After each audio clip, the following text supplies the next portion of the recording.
Have you ever wondered why the news plays the same 5 stories again and again?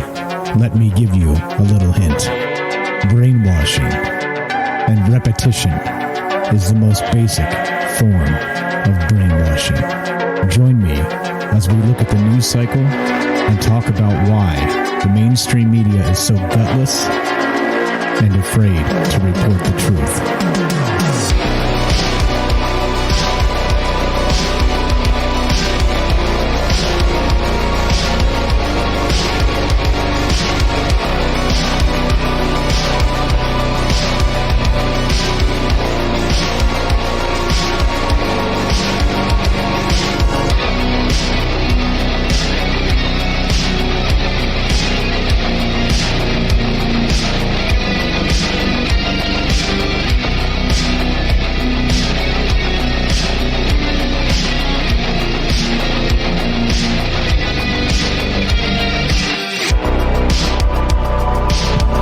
All right, happy Friday. Welcome to Troubled Minds News. I'm your host, Michael Strange, and this is a show where we talk about, well, the news and the conspiracy that is the news, meaning that information is withheld from us.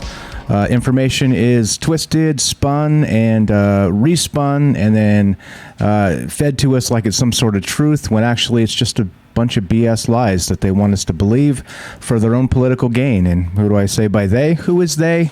Who is they, Mike? Who is they? Come on. Well, the technocrats, of course, the owners of the largest tech companies in the world that are in the bag politically with the government. And there you go. That's who.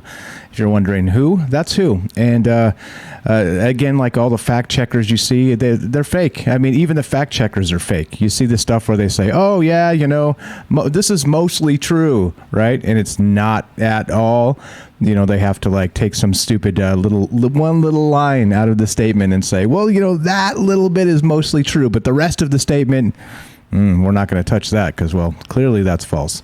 Yeah, so we live in an era of fakeness, fake fact checkers, fake news, and that's what this show's about. This show's about kind of looking at news cycles in a different way and trying not to politicize every damn thing just like they do to us. So I think it's possible to do, and kind of give you an idea of what, at least what I think news cycles should probably look like. And, well, you'll never see Sean Hannity or Don Lemon talking about this stuff because they're assholes.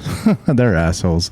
Okay, so that's what's going on with this show. As you know, this is live. We always do this show live. If you want to be part of the show tonight, this afternoon actually, is you can dial us up at 702-957-1037. If you have not joined the Discord yet, please do. Go to troubledminds.org and click the Discord link, and we'll put you. You can get right on the show, or if not, you can just hang out and chat with the smart people, all the amazing people that are in the Discord. Lots of good people over there, and there's only one rule basically: just don't be a douchebag. That's really it. That's the only rule. Be nice to other people. That's it. That's all you got to do. You can disagree, but you don't got to stomp around and tell everybody they're wrong. And that's seems to be the case with many social media platforms these days, is everybody wants to tell everybody else they're wrong. Well, I just don't think it's necessary. We're starting fights like that, and people are breaking up families and all the rest of this stuff over what? Politics, over news, over things that really kind of don't matter. It's unfortunate. But anyway, so that's the only rule. Just be cool to other people and you're good. Okay, so anyway, what we're going to do today is just do some news. Just kind of look at the news cycle like I always do, and start with some stuff that can't really easily be politicized. So let's start with that. And we'll begin here with NASA. Of course, space.com reports this, and this is a little bit fun. NASA's spacecraft will crash into an asteroid at 15,000 miles per hour.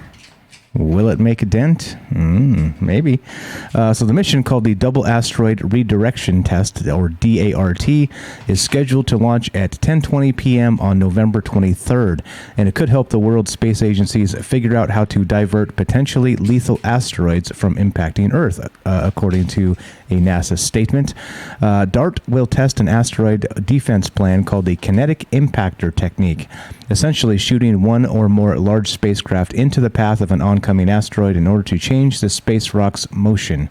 The target is a binary asteroid, two space rocks moving in tandem, called Didymos, Didymos, I think that's how you say that, which consists of one larger asteroid measuring about 2,600 feet or 780 meters in diameter, and a smaller moonlet measuring about 525 feet or 160 meters.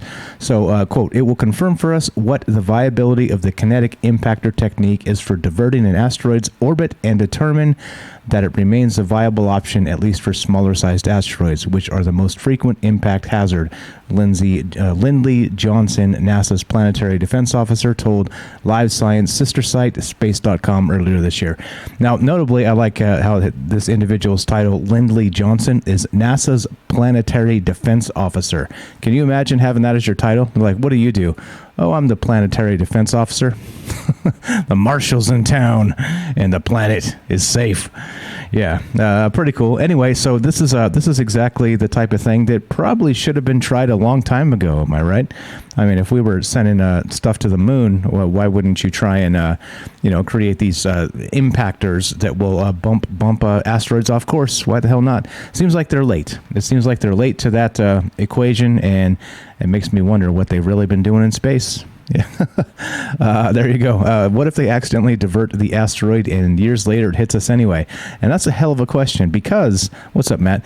Because that's, I think, once you start messing with orbital things and, trajectories and whatnot, I think it's definitely on the table of what could happen, right? Because gravity has a funny way of making things where they need it to be, So I don't know. We'll see. We'll see how this actually works, and or what if they bump it and it kind of goes off trajectory and bumps something else, and pretty weird stuff, right? So anyway, interestingly, they're going to try this and it's going to go up, and well, there it is. We'll see. They're going to launch it on November 23rd, and they're going to try and do it. And, of course, just like Matt said there, they're going to bump an asteroid that is not in danger of impacting Earth, but what if they bump it, and then now it is?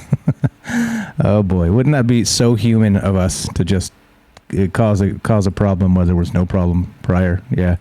Here we go. Here's more of this stuff. I love when the news cycle includes things like this, because this is what we're talking about anyway, isn't it? Usually, typically on a normal basis, we're with troubled minds, we're talking about this. What happens if quantum physics can prove reality isn't real? Oh, snap. This is from thenextweb.com. And so let's see. You're probably not reading this right now. This article starts. That's not a philosophical statement about the number of non-readers in a given news article has. It's a declaration of the literal. This article might not exist. Ooh, this article might not exist. TNW's neural vertical for artificial intelligence news and analysis. Our office is in Amsterdam. Your favorite T-shirt, all of it, blah, blah, blah, may not exist. This guy says reality is a lot like pornography in that people tend to know it when they see it. Is the chair you're sitting on or on the floor you're standing on real? Intuitively, we think yes. If it weren't real, we'd assume that we'd fall down. All right, okay. But every single one of us knows that there are situations where what seems real isn't. And as our technology improves, we know what that scene isn't good enough. I've seen Pokemon in the real world via augmented reality. And if you think about the lessons you learned in grade school, it becomes even more apparent, blah, blah, blah. One of the most basic principles of science is that all matter is made up of atoms and molecules. We know this because we use microscopes to observe atomic structures. Think about a banana, blah, blah, blah. You grab it, peel it. Anyway, okay. And anyway, this guy's long, rambly way of saying that, hey, by the way, reality might not even be real. And there's many things scientifically to suggest this is the truth. And like I've always said, too, when we do this show, part of it is that there is no objective reality. I think that everything is kind of filtered through humanity. And humanity is flawed in many ways, especially in the fact that we don't have all the sensors necessary to collect all the data from that objective world, right? So, I don't know. Is reality real? I guess that's one for the ages, right? We'll keep thinking about it. We'll keep talking about it because this is a pretty amazing thought. But I don't know that physicists will get to the point where they can prove. I don't know. What do you guys think about that? Fusion, what's up 360 says, Neil deGrasse Tyson says you don't want to blow them up. You just want to nudge it or heat it up a little bit to shift its trajectory. Yeah, because if you blow it up, right, then you have like just a bunch of little ones coming instead of one big one, which could also be very, very damaging, right? So Neil deGrasse. So many things to say about that guy. But okay. In any case, what we're doing is we're talking about the news. And as always, you guys know we do this to include you. If you want to be part of the show, give us a call at 702-957-1037. That's 702-957-1037. And you can be on the show, talk about whatever you want to talk about, basically, because that's what this is about. It's about getting together and talking. Right? Simple, very simple. All right, let's keep on trucking, shall we? Let's go back. Let's get the chat up. I'm having problems with Twitch because they actually it broke my setup, my streaming setup, because they had to reset, right? Because they had that big Twitch hack. You guys heard about that, right? The big Twitch hack. As always, right? There's always a big Twitch hack going on, or a big hack of something going on. So anyway, I had to reset the stream key and do a bunch of other stuff. But yeah, what's up, Matt? Matt says reality changes based on observation. The observer effect, right? Yeah, good stuff. Speaking of the Twitch hack, let's actually look at that. I don't think we talked about that last time, did we? I think it happened after the last news show. So here we go. This is from CNBC. Let's add this to the mix. And it goes a little something like this. Hacker breaches Amazon's Twitch video site, exposing future product plans. All right. And so there's a whole lot to this, because apparently somebody hacked Twitch and ended up getting the entire source code, including like payouts from creators and all the rest of this stuff. So interestingly, here we go. Amazon's video streaming service Twitch was hacked Wednesday in a breach that includes details on payments to content creators and an unreleased product from Amazon Game Studios. The anonymous hacker said they were releasing the information to foster more disruption and competition in the online video streaming world, and called the Twitch community a disgusting, toxic cesspool. Ooh, burn.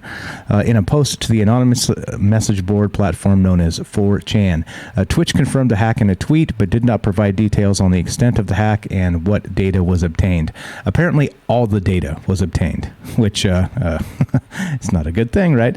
As always, I always say this, that when these hacks happen, these companies always try and minimize it. They'll downplay it and say, well, they didn't get all the information. They just got most of the information. And of course, well, what can you do?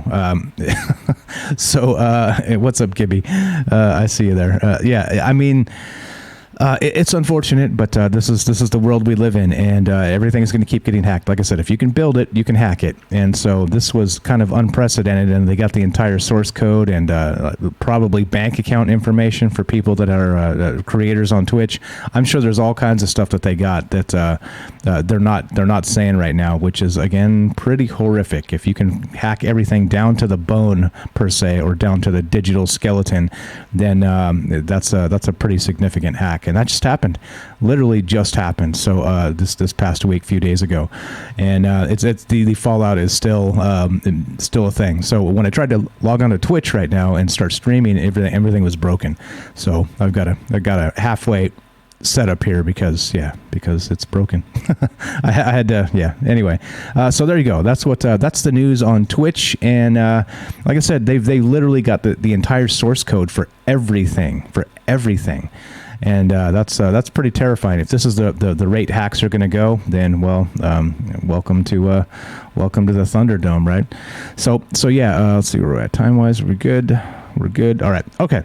So let's go. Let's do this one. This is from astronomy.com. This is always good stuff, right? This is colonizing Mars could speed up human evolution. All right. Yeah, that's fine. That's cool. I'm into that. So, as it turns out, human colonization of the harsh and exotic atmosphere on Mars might accelerate our species' evolution. Quote, given how different the Martian environment is, you'd expect strong natural selection, says Scott Solomon, an evolutionary biologist at Rice University in Houston, Texas. Mars sits about 34 million miles away, blah, blah, blah. So Solomon first began pondering how humans might further evolve while teaching introductory biology. He asked students to imagine the ways ways in which humans may continue to evolve. The question led him down a rabbit hole that inspired his 2016 book, Future Humans. So his research touches on the hypothetical evolutionary outcomes of humanity's colonization of Mars. A determining factor in this venture, the precise level of isolation, which would vastly influence how quickly humans would adapt to new conditions. If humans moved back and forth from Earth and Mars as quickly as every generation or two, new influxes of Earth-born human genes moving to the Martian colony could slow the effects of certain genetic mutations. Meanwhile, remaining within the vastly different conditions on Mars might speed up the pace of human evolution. Quote, it could be hundreds of years in the right circumstances, Solomon says. So, interesting. This is, well, maybe. Let's call this maybe. Again, it's one guy's theory. Maybe it won't. But I don't know. I think the Mars stuff is pretty fascinating in and of itself, because can we even colonize Mars? I think that's a probably pertinent question here.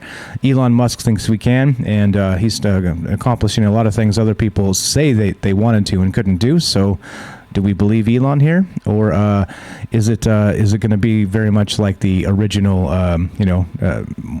what was it, like the Roanoke colony, right, where they ended up disappearing? Who knows? I think this is weird, and long term, we'll see. They say it's going to happen in our lifetime. We'll have the first people on Mars, and so hopefully Stanley Kubrick has passed away, so at least he won't be the one shooting the Mars landing. So there's that. Rest in peace, Stanley Kubrick.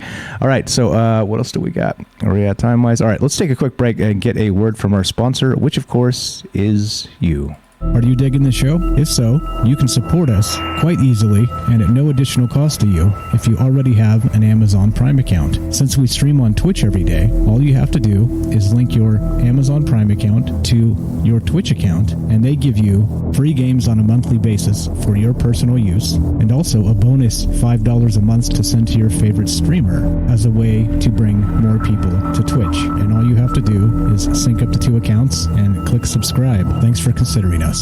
All right, here we go. This is from CNN.com, the most trusted source in news. Yes. Google will prevent climate change deniers from making money from ads. All right, here we go. This is the crackdown in full effect. You're not allowed to question the narratives or the, quote, science. As always, we're supposed to follow the science. And because, well, the science is settled on this matter because they say it is, well, then if you're making money on this, you're going to get shut down. Sorry. Here comes the crackdown. One crackdown anyway, as the rest of the crackdowns continue all around us, raining like wildfire. Google is cracking down on the ability of climate change deniers to make money off its platforms and to spread climate misinformation through advertisements. The company said Thursday it will no longer allow advertising to appear alongside, quote, content that contradicts well-established scientific consensus around the existence and causes of climate change. Notice the language. The well-established scientific consensus. It is because they say it is, right? It is because they say it is. Love how that science works. So Google will also prohibit advertisements that deny the reality of climate change. What can you do? The policy, which goes into effect next month, applies to any content on YouTube and other Google platform that refers to, quote, climate change as a hoax or a scam, as well as denials that, quote, greenhouse gas emissions or human activity contribute to climate change. And you guys know me. I have a very large problem with the way the media deals with climate change and all the alarmism and all the BS they're trying to feed us all the time. But yeah, we have this in particular that's, I don't know, let's call this less good. What happens when they crack down on everything? This is a crackdown on speech, is it not? I think this is a crackdown on speech, on, asking questions, on, again, like if everything's so airtight and they have all the answers and it's, the scientific consensus, as they put it, why are they trying to censor information, right? Why are they trying to demonetize particular information? If the information they have and, again, the scientific consensus is so airtight, I don't understand what's going on here, right? So let's see. Content that contradicts well-established scientific consensus around the existence and causes of climate change. Ah, yes. And the climate is always changing, isn't it? I think that's part of the problem here is that a lot of these computer models have proven to be false or way, way off because as of now, we should be underwater, okay, based on the same stuff. It's a little sick. It's a little sick. What's up? I see there. Indigo Child says, this planet is always getting hot or cold. Play its history fast, and it's a constant. Exactly right. What's up? Matt says, yeah, it's something out of 1984. Exactly. Like, you're not allowed to question the Ministry of Truth, are you? Or they'll demonetize you and take away your ability to feed yourself. Yeah, there you go. So, quote, we've heard directly from a growing number of our advertising and publisher partners who have expressed concerns about ads that run alongside or promote inaccurate claims about climate change. Inaccurate claims. Gotta love it. Google said in an announcement on Thursday. They continued, advertisers simply don't want their ads to appear next to this content, and publishers and creators don't want ads promoting these claims to appear on their pages or videos. All right, fine. I mean, so what they could do actually is if the people don't want that stuff displaying, they could make that ad a sensitive ad and, make whoever's putting the content up, let's say I don't want climate change stuff on Troubled Minds, right? I could just click the little box that says none of these ads, please. And, well, they wouldn't happen. See, there's ways to do this without just completely removing an entire block of content from being online, right? And so, as always, there are ways around these things, but they just go with a nuclear option and just say, well, nope, you're not allowed to get paid for this anymore. So, yeah, there we go. More Ministry of Truth throwing things into the memory hole. Just like the election, right? Not allowed to talk about the election still, even though it was so airtight and the most secure election in the history. We can't talk about it because, you see problems. Anyway, let's see. This one is from sciencefocus.com. This is pretty good stuff. I always love this when we have a Troubled Mind show, the other show that we do, and have a show about dreams. Dreams are one of those things that are fascinating. Everybody has them. Science doesn't fully understand them, but it doesn't stop scientists from meddling and trying to get into the dreams of individuals. And check this out. How scientists learned to enter people's dreams. Yep.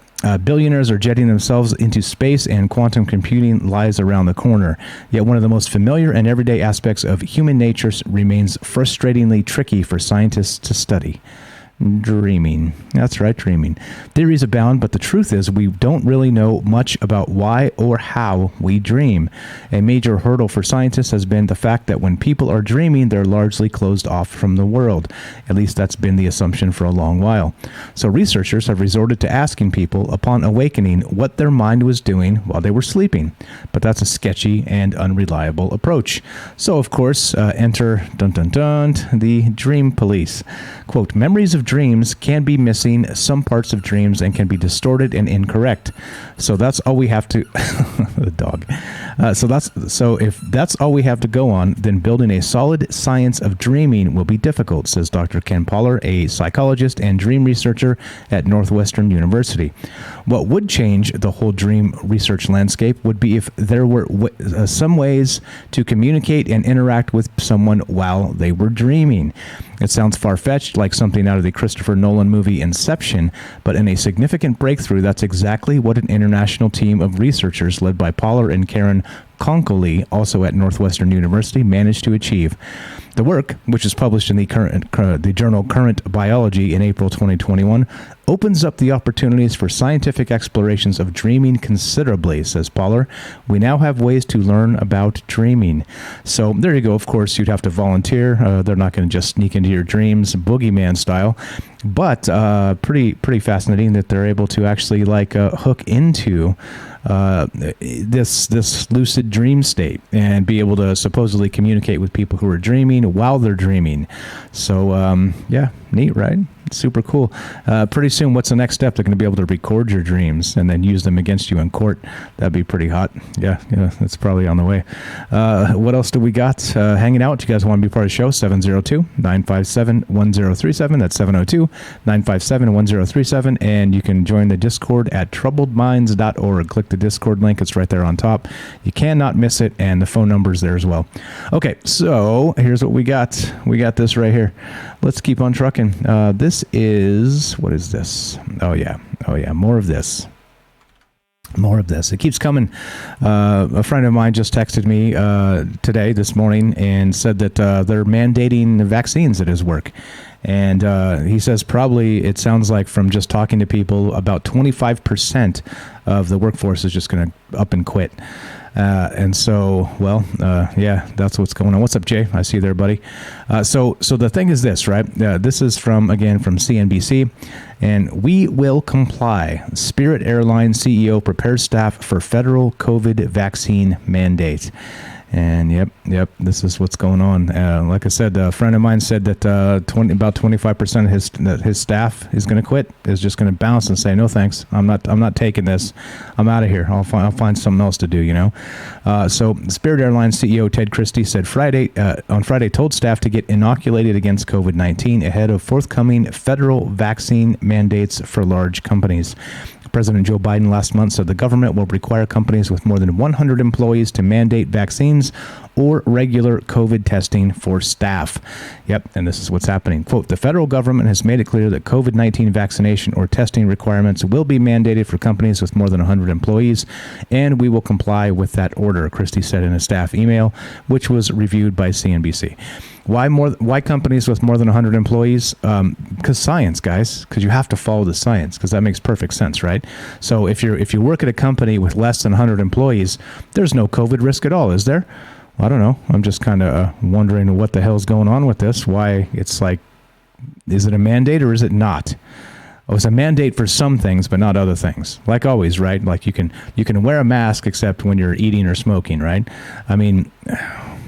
Anyway, like a lot of this just doesn't, as all of this has been conspiracy theater, fear mongering, and all the rest of this. I don't know. I just don't know. It's frustrating. It's frustrating how we're told to follow the science, and things like this is it doesn't make sense. It just doesn't make sense. Why the magic number of 100 employees or more, and so let's say this, if you had like 100 employees and you were somewhere right around there, would you fire enough employees, downsize to get underneath the 100 number? I mean, it's silly. I don't know. Anyway. Spirit's rivals American Airlines, JetBlue Airways, Alaska Airlines, and Southwest are federal contractors which are subject to stricter rules that don't provide the same testing option. Those airlines told employees over the past 2 weeks that they must be vaccinated to comply with those contractor rules by December 8th. And it's coming. It's coming. Matt says there's a mandate for schools July next year. Yeah, well, this is the world we live in. I don't know. What do you think? You guys think this is a thing? You think there's a problem? You think that, I don't know. You tell me. You want to be part of the show? 702-957-1037, troubledminds.org. Click the Discord link. I think the weirdness of this is that there's a lot, clearly. But if they fired a bunch of people from hospitals recently. And, I saw that they were, moving in the National Guard to fill, understaffed hospitals now because they fired chunks of the workforce because of these mandates. Does that seem safer for people? I mean, just think about it. Does that seem safer? It doesn't seem safer to me. But I think that's the tragedy of this is that there you go. Jay says 1,400 doctors and nurses at one of New York hospitals. Exactly, and that's what I'm saying. So is that safer? And not only that, isn't it odd that medical workers are also holding out? That says a lot to me. I don't know. A lot here to think about. A lot of disturbing things. What is it? What's it going to be? What's it going to be? I don't know. People are going to quit or they're going to get vaccinated. It shouldn't be. It shouldn't be like that. So what's going to happen, right? A company with less than 100 employees is going to be the new hotness. Is that what's going on? Until they just change that mandate. I don't know. Like I said, I hate to be so cynical about all this stuff, but it just seems that we do live in the upside down, and a lot of this doesn't really make sense. But what can you do? What can you do? Like I said, and I mean, of course, that this doesn't make sense. Again, if you're firing doctors from hospitals, doctors and nurses, and you have a labor shortage in these hospitals, is that safer for the community? Just asking. I think it's a legitimate question, and I don't know. You guys tell me. It doesn't seem right. All right, let's see where we at time-wise. We're okay. All right, let's do this real quick, and then we'll keep on trucking. Actually, let's take a quick break. So as you know, you can, like I've said, you can sub up to this channel if you want to help support us through Twitch and Amazon Prime. It doesn't cost you anything extra if you're already paying for Prime. It's included. It sends $2.49 to me per month if you do that. And like I said before, if you do, it does have to be re-upped every month. So it does expire at the end of the month, and then you just have to go hit thing again and blah blah. Anyway, let's take a quick break. If you like, thanks again for hanging out with us. And this is Troubled Minds News. I'm your host, Michael Strange, and we will be right back.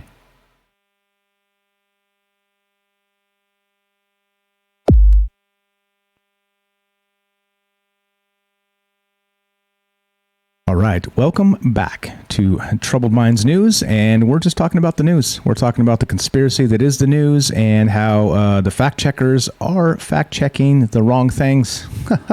And in general terms, we're not really looking at that specifically, but it is funny when that stuff pops up and they try and tell you this, that, or the other thing, which may or may not even be true. Let's look at this. This is from Fox 5 San Diego, and here we go. Let's link it in the chat. As always, you guys know me. I like to share my sources, so you can see that I'm just not making this stuff up. It ends up being weird, and people thinking this, well, they can't say that if you have all your links and say, oh, this is where I got it from. Officials warn of invasive mosquito species surging in SoCal that aggressively bites humans. Uh-oh. Los Angeles County authorities are warning residents that an invasive species of tropical mosquitoes is becoming more prevalent in the region. The Aedes mosquitoes are more aggressive against humans than any other species in the area, and they're difficult to get rid of because of their ability to reproduce exponentially, experts say. They've also triggered a warning in the San Gabriel Valley and Orange County. Vector control officials set up traps in neighborhoods around LA County to monitor the insects, and so far this year, they've trapped the most in Sunland and Sun Valley. People aren't imagining it when they say they're getting bit more this year, said Suzanne Kluh, KLUH, Director of Scientific and Technical Services for the Greater LA County Vector Control District. The species has been in the region since 2011, but depending on where you live, it might have just started really building up this year, Kluh said. Experts say residents are getting bitten more often because these types of mosquitoes are more aggressive in targeting humans than other species. Nice. If only we could put some sort of pathogen in them and then it gets spread. Wow. It'd be like the X-Files or something, right?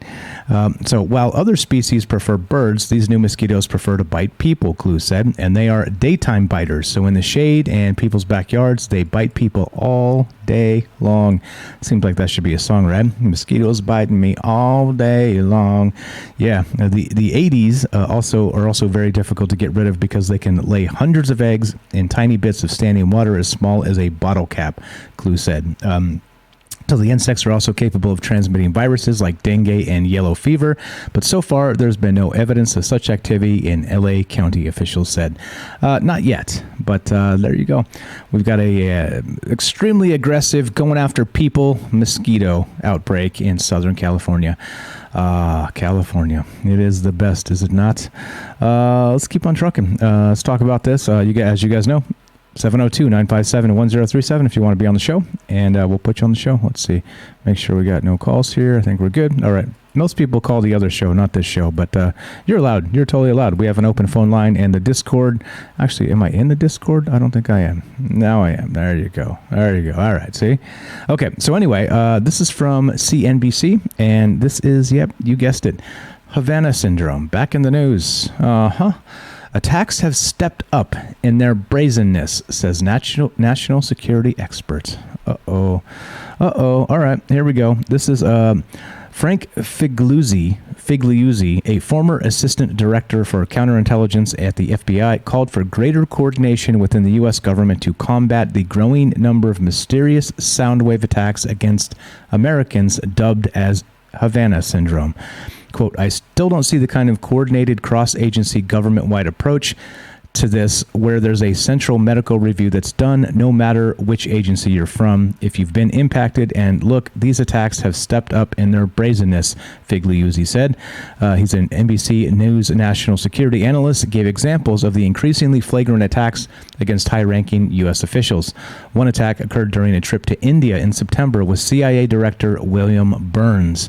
Another potential attack delayed Vice President Kamala Harris's trip to Vietnam in August. That's wild. This is wild. What's going on here? Havana syndrome has been impacting U.S. officials for the past 5 years. Back in 2016, diplomats in Cuba reported hearing strange sounds, steady pulses of pressure in their heads, and a number of other bizarre physical sensations. They suffered lasting side effects from those direct energy attacks. In some cases, diplomats noticed a sharp deterioration in their hearing and vision, headaches, vertigo, and even brain damage. And look what they're calling these now. So in the old days, they were calling this all kinds of different things, but they've actually said the term right here in the article, direct energy attacks. Direct energy attacks, right?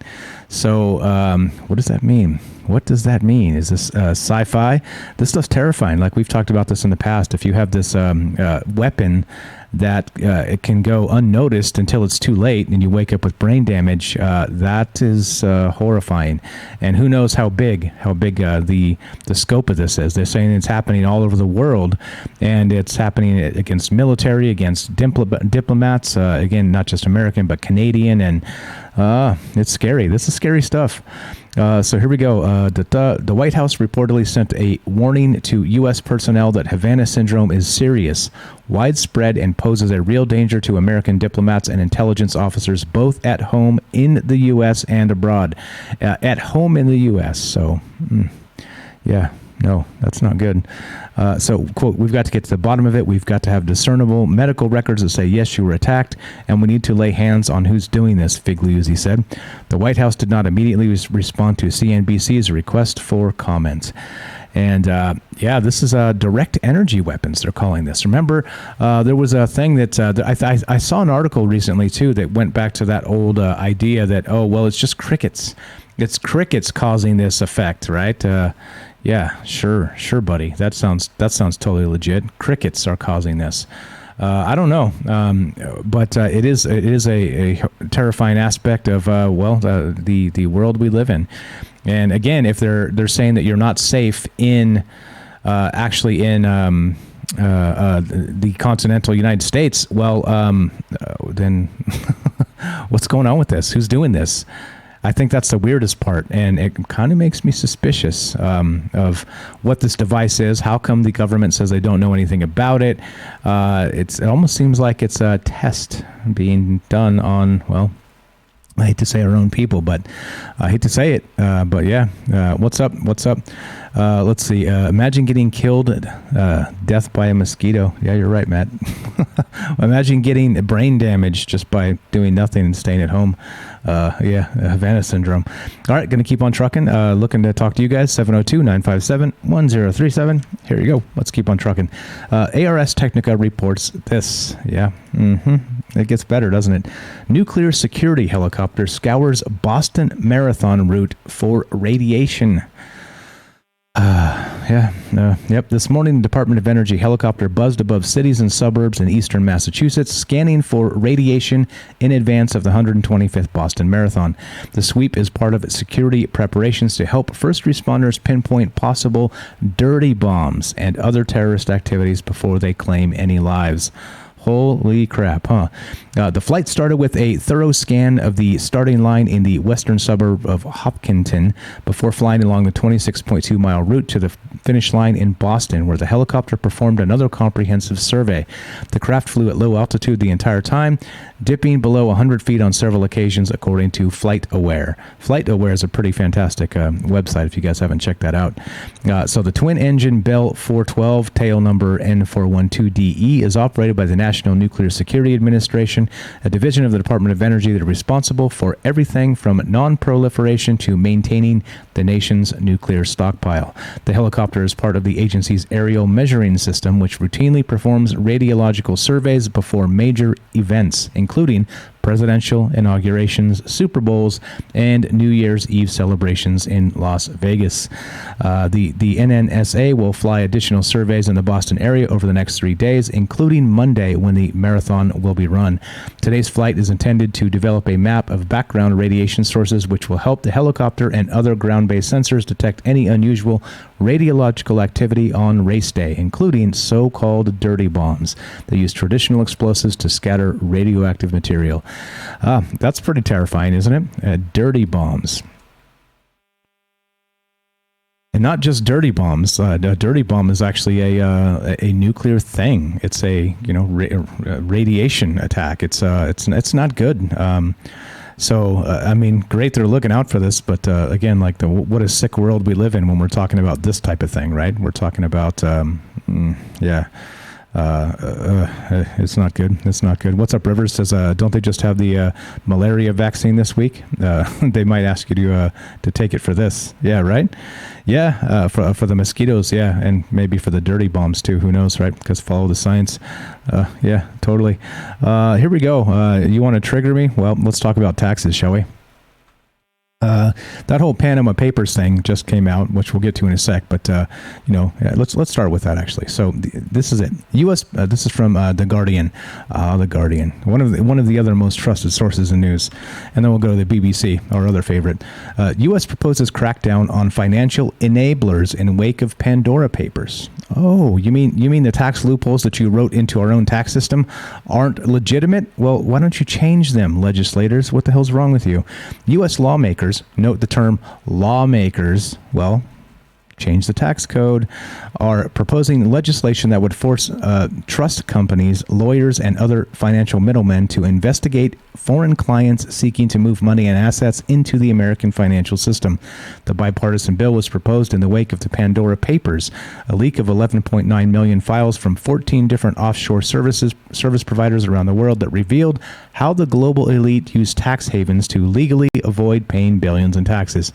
Note, I said legally avoid paying, right? Because these loopholes were written in. They aren't oversights. They were written into the tax codes purposely, right? For this exact thing, for the elite to dodge taxes and us to be screwed, right? They were written in. And so these stupid legislators are acting like the lawmakers. Oh, well, these are loopholes. Let's close the loopholes. No. Come on. No. You put them in there, people. Don't act like this is surprising to you. So the Pandora Papers show how a handful of U.S. states led by South Dakota are now providing growing competition for more traditional tax havens, such as the Bahamas, the Cayman Islands, and Switzerland. And yeah, an analysis of the leak by the International Consortium of Investigative Journalists and the Washington Post showed that nearly 30 trusts had been established in South Dakota holding assets connected to people or companies accused of corruption, human rights abuses, or other wrongdoing. Right? You run a stop sign, you and me, they throw the book at us.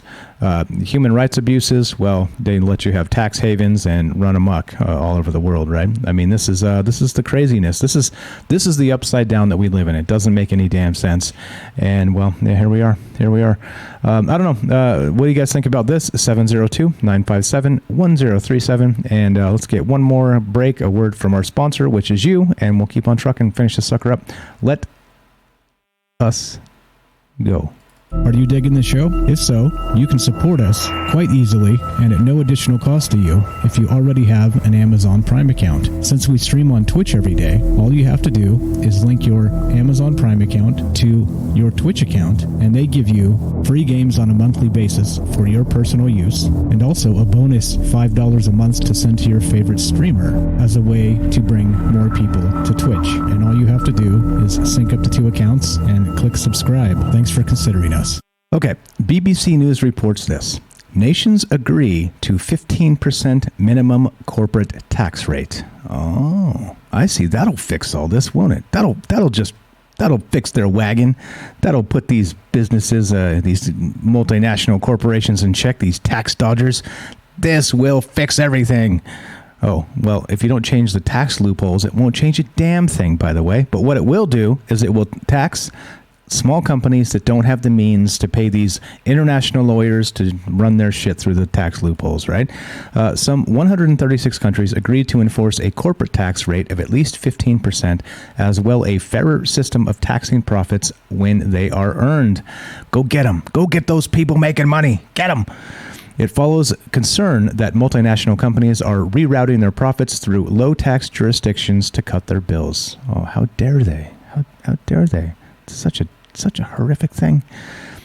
Yet critics say a 15% rate is too low, and firms will get around the rules. Yeah, no shit, because they wrote in those rules.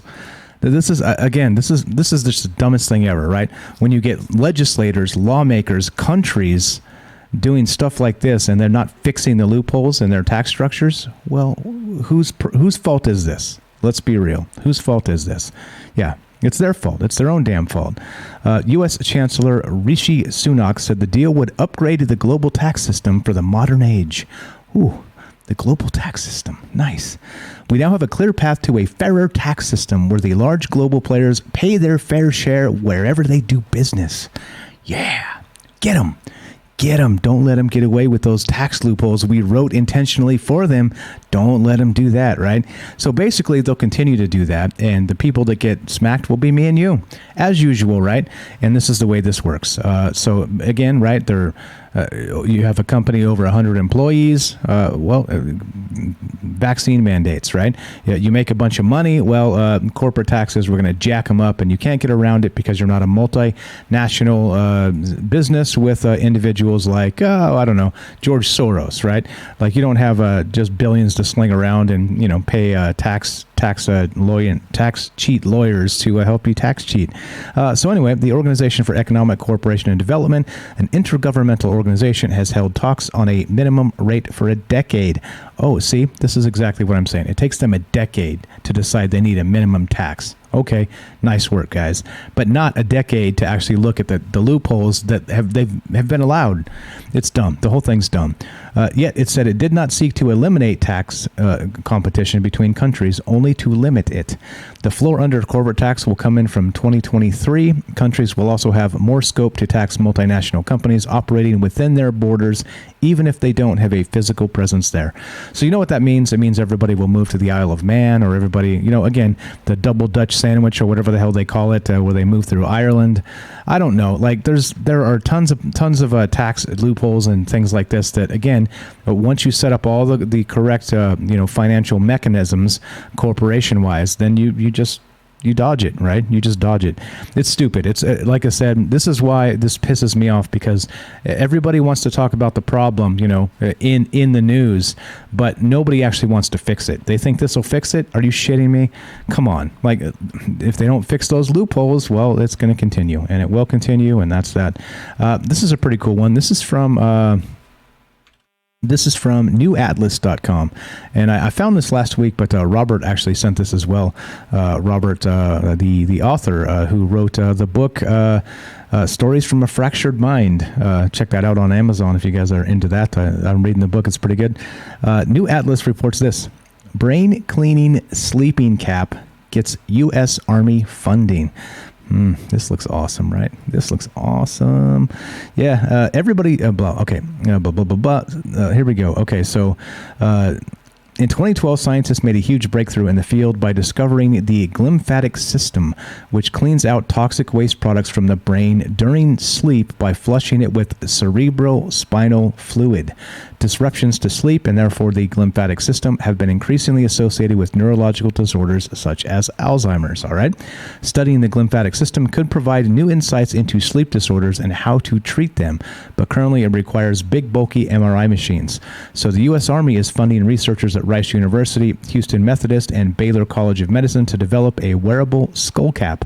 Since an MRI can't be easily transported, the Department of Defense asked if we can design a small portable cap that can measure and modulate the brain health of warfighters during sleep to enhance their performance, said Paul Cherry-Curie, Executive Director of Rice's Institute of Biosciences and Bioengineering. Developing this prototype will require us to start with off-the-shelf devices and learn from them in parallel with building our own sensor technology and algorithms at Rice. Now, of course, this is going to go on, U.S. Army. and they're going to be able to track sleep patterns and all the rest of this. And of course, what do you think the goal is? Well, the goal is to make to bring in the super soldier, is it not? To create the person that does not need sleep. So once they do that, and they did that recently. Remember the sleeping pills or something like that to keep people from, or no, the aging pills to keep people from aging. They're doing all kinds of whack shit in the military because, well, you need the military advantage, don't you? So this is a little bit creepy in that, it is super soldiery. And once they get to the point where they can create, the person who doesn't age and the person who doesn't sleep, you may as well just have robots at that point, right? Because I'm pretty sure all that will damage the people. It is what it is. Unfortunately, it is a byproduct of militaries, not just here, but all over the world, where young people go into the military, they get all busted up, and for the rest of their life, they got a broken back or things like this, right? Or they're just like, I've got a family that's been in the military, and every single one of them has come out of there with some sort of injury, like long-term, needs to be treated, back problems or whatever it is, right? Because they don't give a shit. Like, they use you when you're young, they abuse you, they break you, and then they send you home and say, go get them, tiger. And a lot of people have mental health problems as a result. There's a lot of suicides with our veterans. It's awful. It's a horrific thing. And then here's just another way that we're going to be screwing with their brains and to send them home afterward and not give a shit and make them wait in line and die in the hallways of a VA hospital, And I know I'm exaggerating in, many terms there, but that stuff does happen. It's just a grotesque way of running the world, and welcome to it, right? Welcome to having a troubled mind. All right, so the Epic Times. The Epic Times. All right, let's look at this. This is another good one. Let's start with this. China's control over algorithms. Yep. The Cyberspace Administration of China, the country's cyberspace watchdog, announced recently that it would set up governance and rules to tighten its grip on algorithms that companies use to interact with its users. Algorithms are widely deployed, used by companies to interact with users on a daily basis. Think of them as the engine that drives our internet search results, restaurant recommendations based on our location and taste preferences, show and movie recommendations based on our viewing history, the route our GPS takes us based on traffic and other patterns, etc. We depend on various algorithms whether we realize it or not. And today, when every company needs to be a technology company, investments in algorithms, artificial intelligence, and machine learning are increasingly mandatory. For Chinese consumers, that all translates to what videos they see on Douyin, which is China's version of TikTok, what recommendations they see on Alibaba's Taobao shopping platform, dispatch decisions on platforms such as logistics apps, Didi and Meituan, and the topics trending on Weibo, for example. It's unclear how the Chinese Communist Party intends to regulate the algorithms underpinning such technologies, but a few general guidelines have been laid out. Now check this out. This is weird. A multi-pronged regulatory approach should be established to monitor algorithm safety, archive, and illegal behavior, according to the CAC statement in Chinese, while emphasizing that technology innovation should be preserved. The announcement, which said the guidance would take around 3 years to roll out, comes a month after the CAC released a set of draft guidelines on how algorithms should behave. And this will tell you everything you need to know, is that the algorithms here have run amok. They've been allowed to, meaning I don't suggest a Chinese-style crackdown, but it's the same thing where Facebook and all these assholes can get away with all kinds of things, stoking up our passions against each other to make us hate, to make young girls hate their bodies, right, on Instagram and things like this. And nobody gives a damn because, of course, it's in the name of profits. It's in the name of technocratic profits. Mark Zuckerberg is riding his little wakeboard thing with his American flag on the 4th of July and doesn't have a care in the world. And all the while people are fighting and flinging poo at each other, like I always say. Young girls are committing suicide because they can't stand up to what the Kardashians look like, because clearly the Kardashians are concocted fake, the best. They have the best Photoshop skills, right? They pay the best Photoshoppers. It's a horrific thing, and I think that there you go. The algorithms algorithms. There needs to be some sort of accountability for this, I believe, and not allow Zuckerberg and those jerks to just run amok and ruin society. So China is stepping in, and they're going to make it so that they're actually in control, at least in some capacity, of the algorithms that are being deployed in the wild, as it were, by companies. So I don't know. Like, this is the type of thing that is a little terrifying, is it not? Where does this lead? What's next? And if China is actually taking control over their algorithmic output on a nationwide scale, is that a good thing or is that a bad thing? Do you think the CCP would make algorithms more insidious or less? Or less? Here we go. Here's more the Trigger Mike news. This is fantastic. Yep, this is from Vice.com. Vice is actually one of the worst. I'm sorry, I'll just stop there. The climate crisis, the headline reads, will change the way we eat. It may not feel like it, but our food is already grappling with the effects of climate change. All right. Yeah, there we go. Extreme weather patterns and increasingly frequent natural disasters are affecting crop production.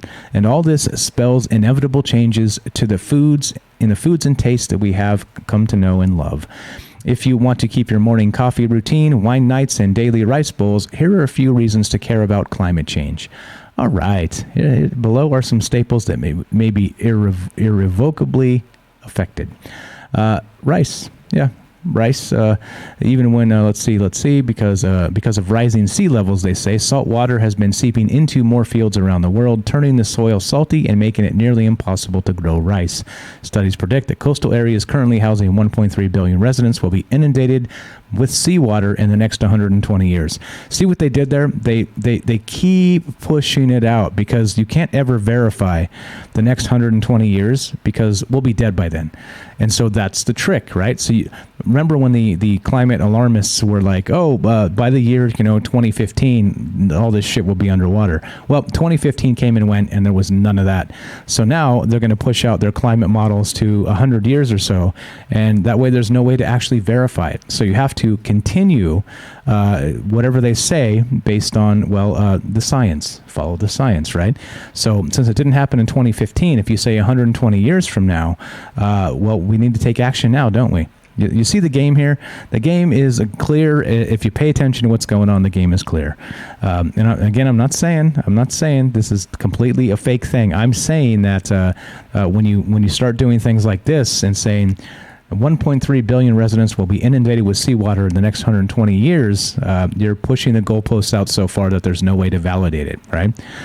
So anyway, what do we got? Coffee, or obsession with blah, blah. Okay, so we already have seen its effects. Global warming is seriously threatening coffee farms, they say. We've already seen its effects through rising coffee prices this year after a severe drought in Brazil drastically reduced crop yields. On the other hand, higher rainfall and humidity make coffee plants especially vulnerable to the fatal coffee leaf rust fungus, which debilitates the plants from yielding crops.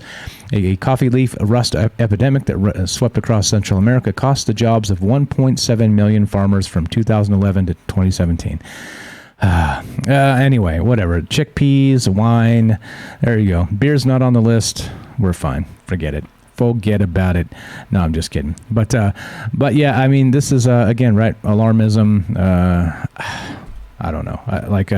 It's starting to really piss me off just the way the media controls this and handles this. And again, you bump it out to 120 years, billions of people will be underwater, right? Well, okay. Well, there's no way for us to verify, so we may as well just do what they say and legislate more of this, big government climate stuff. What's Up River says, I thought one would feel fortunate to not look like the Kardashians. Yeah, agreed, 100%. What's Up Quint says, today I learned there are octopus farms. Who knew? And California's growing coffee beans now. Yeah, something like that, right? I didn't know there were octopus farms. That's a little bit terrifying. But okay, so as we finish up, we're done for today and done for the week. So as you know, Troubled Minds will be back on Monday. And actually, stay tuned maybe this weekend. I think we're going to do Sunday for the folks who've subbed up to the show. So if you have not actually joined our Rockfin channel, please do that. I'll have a link for you here coming up in just a moment. And you can check us out. There's a lot of cool stuff going on over at Rockfin, and we're growing. The whole channel, 764 followers currently, and if you are not there yet, please come say hi. Please come sub up, and it's free. You don't have to actually pay. It'll pop up and say, you could sign up for $10 a month, which, by the way, gives you access to all the Troubled Minds premium content plus everybody else is on Rockfin. But also, you don't have to at all if you just sign up over there and come watch the archives that we do on Rockfin. It does pay me a little bit of crypto, pennies in crypto, so because it's built on the blockchain and the rest of that. So there it is, right? See, Troubled Minds, 777 subs on Rockfin already. That's like a jackpot, right? 777 when you pull the thing and the money comes out, ching ching ching. It's not quite like that. I'm just joking, but it is a good thing because it's free speech. It's a free speech centric platform, and they are it's in my opinion, it's better than YouTube. Clearly not quite yet because technologically they got years of catching up to do. The chat's a little bit clunky and stuff, but once all that stuff smooths out, it's going to be much better because you won't have this censorship like we always talk about with Google trimming people out because you can't question the science, right? And that's what's happening. That's what's happening with not just again AdSense, which is the way Google pays creators, but also again with just YouTube channels in general. They're striking them down. They're banning things. So yeah. So please come join us over at Rockfin. Link is in the description there. Rockfin.com. It's ROKFIN, and it's rockfin.com/troubled minds, just like you would expect. And so stay tuned there. Sub up over there. I will send it on the Discord, a notification when we start. So figure around Sunday at 7, something like that, and we'll do a bonus show because why not? Appreciate you guys putting your dollars out there, and like I said, it helps me quite a bit. Can focus more on this and less on other things. So the more we get of that, the more content we'll do. So you know what to do. Troubledminds.org. Click the Discord link. Come join us there and spread the word. Spread the word.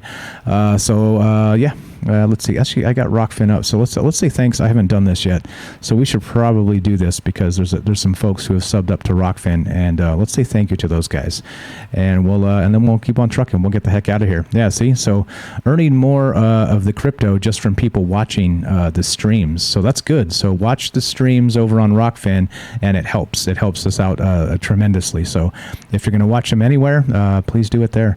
So here we go. What do we got? We've got this. So the folks that have subbed up to the channel, we have these individuals, and let's say thank you to them as we wrap this up, and we'll of course do the Twitch stuff later. And like I said, the Twitch is undergoing some issues, some problems because they just got hacked. So we'll see how this pans out for Twitch. But for right now, thank you to, let's play some outro music and finish this sucker up.